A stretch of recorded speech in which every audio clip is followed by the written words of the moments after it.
नमस्कार, आप देख रहे हैं ग्लोबल ड्रामा वीकली, जहां हम दुनिया भर की छोटी और बड़ी खबरों के बारे में बात करते हैं, वो भी आसान भाषा में। और आज का पहला सेगमेंट है ईरान और इजराइल वॉर को लेकर नहीं, डोनाल्ड ट्रम्प के बारे में। क्योंकि इस इंसान ने सिर्फ ईरान के नहीं बल्कि पूरी दुनिया के नाक में दम करके रखा है। नहीं मतलब सीरियसली, इस इंसान को मूड स्विंग्स आते हैं क्या? डोनाल्ड ट्रम्प कभी कहता है कि अमेरिका की बात ईरान से हो रही है और वॉर जल्दी खत्म हो सकता है, लेकिन फिर अगले सुबह आकर ये भी बोलता है कि आने वाले 2-3 हफ्तों में स्ट्राइक्स और तेज हो जाएंगे और अगर ईरान ने डील नहीं किया तो उसके ऊपर अटैक्स किए जाएंगे। यानी एक तरफ विक्ट्री डिक्लेयर की जा रही है, वहीं दूसरी तरफ अमेरिकन आर्मी ईरान में घुसने की तैयारी कर रही है। अब ये बात हम सब जानते हैं कि डोनाल्ड ट्रम्प अपने एजेंडे को पूरा करने के लिए किस हद तक जा सकता है। मैं ऐसा इसलिए कह रहा हूँ क्योंकि उसने काम ही ऐसा किया है। 23 मार्च की सुबह ट्रम्प ने ट्रूथ सोशल पर पोस्ट किया कि यूएस और ईरान के बीच बहुत अच्छे प्रोडक्टिव कन्वर्सेशन चल रही है और जल्द ही एक रेजोल्यूशन निकल सकता है। और साथ ही उसने अनाउंस किया कि ईरान पर हमला टेम्पररी रोक दिया जाएगा। अब जैसे ही ये न्यूज बाहर आई, ग्लोबल मार्केट ने तुरंत रिएक्ट किया। ऑयल प्राइसेस 10 से लेकर के 15% तक गिर गए और कुछ ही घंटों के अंदर स्टॉक मार्केट्स में ट्रिलियंस ऑफ डॉलर्स का मूवमेंट देखने को मिला। लेकिन उसके बाद ईरान का जवाब आया कि भाई हमसे तो अमेरिका की कोई बात ही नहीं हुई, और फिर वही मार्केट वापस से रिवर्स भी हो गया। यानी कुछ घंटों के अंदर ही पूरी दुनिया के फाइनेंशियल मार्केट में उतार और चढ़ाव देखने को मिला। अब यहाँ पर एक इंटरेस्टिंग चीज सामने आई। ट्रम्प के पोस्ट आने से कुछ मिनट पहले ही मार्केट में बहुत हैवी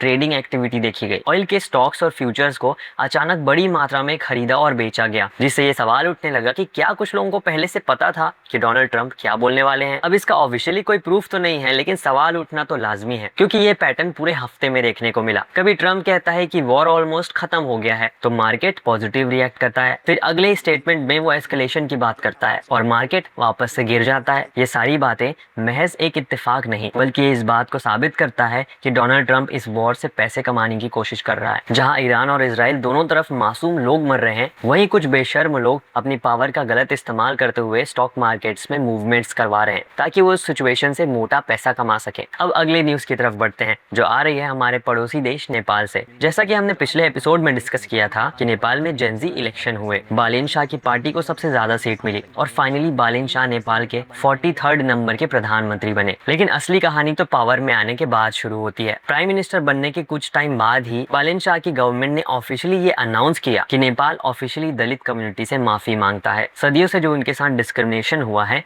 उसके लिए। अब अगर हम इतिहास देखें तो नेपाल में भी वही कास्ट हायरार्की है जो भारत में देखने को मिलती है। यानी दलितों का सामाजिक, आर्थिक और कल्चरल लेवल पर लंबे टाइम तक शोषण हुआ है। वहाँ की यूनिवर्सिटी, कॉलेज और पावरफुल जगहों में दलित लोगों की मौजूदगी ना के बराबर है। कानून बदले लेकिन लोगों की मानसिकता उतनी तेजी से नहीं बदली। ऐसे में स्टेट का कहना है कि हाँ, हमसे गलती हुई है और लोग इस बात को अप्रिशिएट कर रहे हैं। सबसे कमाल की बात तो यह है कि वहाँ की गवर्नमेंट ने एटलीस्ट ये एक्सेप्ट तो किया है, लेकिन सवाल यह है कि क्या अपॉलॉजी इनफ है? क्योंकि असली बदलाव तो रिजर्वेशन पॉलिसीज और उनके इम्प्लीमेंटेशन से आता है।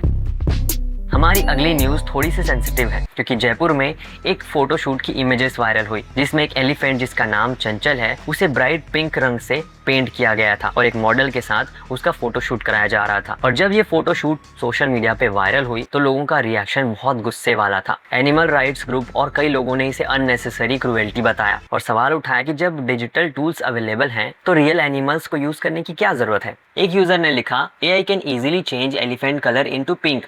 Why this nonsense behavior? Each and every person in this act should be behind the bar. वहीं एक यूजर लिखते हैं कि I didn't find it wrong. She colored herself as well for the content and they will wash the elephant and they have paid for it. Controversy तब और भी ज्यादा बढ़ गई जब लोगों को ये पता चला कि उस एलिफेंट की डेथ कुछ महीनों बाद हो चुकी थी। हालांकि ऑफिशियल्स का कहना है कि डेथ प्राकृतिक वजहों से हुई है, इसका उस फोटो शूट से कोई लेना देना नहीं। लेकिन इस न्यूज की टाइमिंग ही ऐसी है कि लोगों के मन में गुस्सा भरा हुआ है। ये स्टोरी इसलिए इम्पोर्टेंट है क्योंकि ये एक बड़ा सवाल उठाती है, क्या कंटेंट और आर्ट के लिए एनिमल का इस्तेमाल एथिकल है, और वो भी इस AI और फोटोशॉप के जमाने में जहां एक बटन दबाते ही कुछ भी बनाया जा सकता है। आपके इसमें क्या विचार है? कमेंट सेक्शन आपका है। अब हम अपने सबसे इंटरेस्टिंग सेगमेंट की ओर आ चुके हैं, यानी कि viral videos of the week.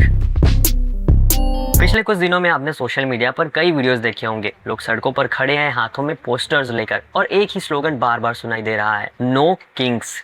ये प्रोटेस्ट यूनाइटेड स्टेट्स में हो रहा है और स्केल इतना बड़ा है कि सिर्फ एक प्रोटेस्ट नहीं, एक पूरा मूवमेंट बनते जा रहा है। वीडियोस में आप देख सकते हैं कि न्यूयॉर्क, वॉशिंगटन, लॉस एंजलिस जैसे बड़े बड़े सिटीज ही नहीं बल्कि छोटे टाउन्स में भी लाखों लोग सड़कों पे उतर चुके हैं। अब यहाँ कमाल की बात यह है कि ये अचानक से नहीं हुआ बल्कि धीरे धीरे बिल्ड हुआ है। ट्रम्प की इमिग्रेशन के खिलाफ पॉलिसीज, वॉर को लेकर के उसके फैसले और एप्स्टीन फाइल में ट्रम्प का नाम, ये सब काफी था लोगों को गुस्सा करने के लिए। इस प्रोटेस्ट का मतलब सिर्फ ये नहीं है कि लोग ट्रम्प के खिलाफ हैं, बल्कि वो इस विचारधारा के खिलाफ खड़े हैं कि कोई भी लीडर इतना पावरफुल नहीं होना चाहिए कि वो बिना अकाउंटेबिलिटी के डिसीजन ले सके।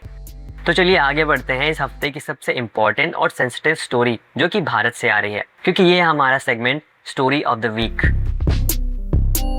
अब देश के कई हिस्सों में एलजीबीटी कम्युनिटी के लोग प्रोटेस्ट कर रहे हैं एक नए लॉ को लेकर, ट्रांसजेंडर पर्सन्स अमेंडमेंट एक्ट 2026। अब इस लॉ को समझने के लिए थोड़ा पीछे जाना जरूरी है कि पहले आखिर क्या सिस्टम था। दरअसल सुप्रीम कोर्ट ने 2014 के नासा जजमेंट में ये बात कही थी कि जेंडर आइडेंटिटी एक पर्सनल मैटर है। सिंपल शब्दों में कहूँ तो मैं कौन हूँ, इस बात का जवाब सिर्फ मैं ही दे सकता हूँ। यानी कि अगर कोई व्यक्ति अपने आप को ट्रांसजेंडर या लेस्बियन के रूप में पहचानता या पहचानती है तो उसे पूरा अधिकार था कि वो अपनी आइडेंटिटी खुद डिक्लेयर कर सकती है। लेकिन अब इस 2026 के लॉ ने पूरे सिस्टम को बदल दिया है। अब अगर किसी को ऑफिशियली ट्रांसजेंडर के रूप में पहचान चाहिए तो उसे डिस्ट्रिक्ट मेडिकल बोर्ड के सामने जाकर वेरिफिकेशन कराना होगा। अगर किसी महिला या पुरुष को अपनी जेंडर को साबित करने के लिए मेडिकल बोर्ड में जाना पड़े तो ये उनके सम्मान के साथ खिलवाड़ होगा। ठीक वैसे ही एलजीबीटी कम्युनिटी के लोगों को भी पूरा अधिकार है रिस्पेक्ट और डिग्निटी के साथ जीने का। और वैसे भी एक इंसान अपनी पहचान किस रूप में करता है ये उसका खुद का फैसला होना चाहिए, स्टेट का तो इसमें कोई रोल ही नहीं होना चाहिए। प्रोटेस्टर्स का ये कहना है कि ये लॉ उनकी डिग्निटी के खिलाफ जाता है। उनके लिए ये सिर्फ पॉलिसी चेंज नहीं बल्कि एग्जिस्टेंस का सवाल है। यानी डिबेट सीधा है, individual freedom versus state regulation. मैं आपसे मिलूंगा अगले हफ्ते ऐसे ही दुनिया भर की अलग अलग न्यूज़ और स्टोरीज को लेकर। तब तक के लिए जय हिंद।